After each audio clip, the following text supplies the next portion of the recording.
deməli, Bərzəndə köçürür. Ordunu gücləndirir. Yolları, qalaları təmir elətdirir.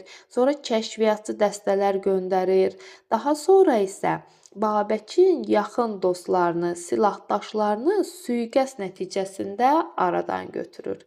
Amma bütün bunlara baxmayaraq 836-cı ildə 2-ci Həşdərsər döyüşündə Babək qalib gəlir. Deməli, növbəti döyüş isə 837-ci ildə deməli Bəz döyüşü olacaq. Bu, deməli, Xürrəmilərdə sonuncu döyüş olur ki, lakin deməli bu zaman Bəz döyüşündən öncə Afşin Babəkə sülh təklif eləyir. Və sülh təklif eləməkdə məqsədi o idi ki, birlikdə deməli Bizansa qarşı deməli vuruşmaq idi. Lakin Babək bunu qəbul etmir. Və nəhayət 837-ci ildə Bəz döyüşündə Babək ağır məğlub olur. Bundan sonra Babək şimala Arana doğru hərəkət edir. Bura getməkdə məqsədi Bizansla birlikdə ərəblərə qarşı deməli müharibəni davam etdirmək idi. Lakin Babəkin yaxın müttəfiqi, keçmiş müttəfiqi Səhil deməli İbn Sumbat deməli Babəki tutaraq ərəblərə təhvil verir və Babək ərəblərin Samirə şəhərinə aparılır.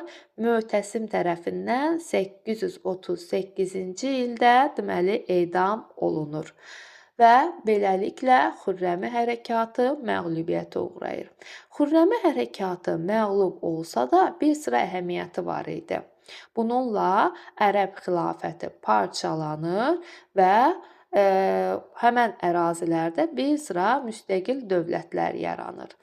Və Xürrəmi hərəkatının məğlub olma səbəbləri var idi. Nə idi bunlar? Birinci, yerli feodalların deməli xəyanət.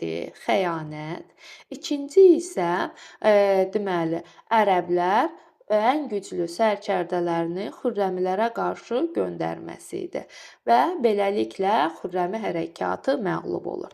Deməli, baş verən döyüşlər arasında Xürrəmilərin məğlub olduğu döyüş 833-cü il deməli 833-cü ildə olan 2-ci Həmədan döyüşü idi və bir də deməli 837-ci ildə baş verən deməli Bəz döyüşü idi. Digər döyüşlərdə deməli Xürrəmilər